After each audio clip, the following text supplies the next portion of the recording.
Hi, it's Father Bob. I hope you're well.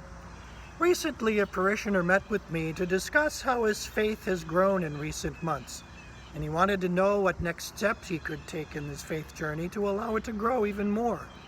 I was gratified to hear about his sincere desire to expand what was, not long before, a somewhat lukewarm and nominal practice of his Catholic faith.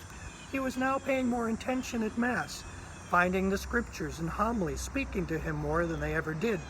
And this started during the height of the pandemic, when he could work from home, saved a considerable amount of time commuting, and consequently he had more time to reflect, and he began reading more about his faith. Being on the cusp of retirement, he was considering what he should do in the next stage of his life, and so he sought God's guidance to help make this next stage a meaningful and fulfilling time, when he could continue to contribute and make a difference using the gifts God has given him. He didn't see just lounging around and playing golf every day. This time of pandemic gave him an opportunity to reassess his priorities, examine his life, and plan for the future. He wasn't doing it in a vacuum, but he was seeking to invite the Holy Spirit into his discernment so that he could carry out this next stage of his life in accord with what God had in store for him.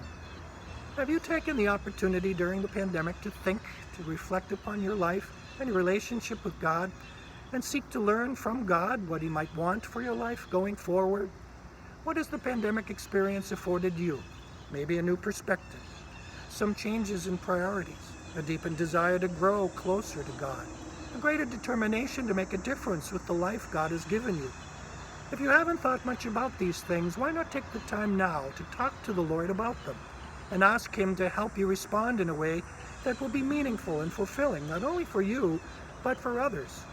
It will certainly be a worthwhile endeavor and potentially a game changer.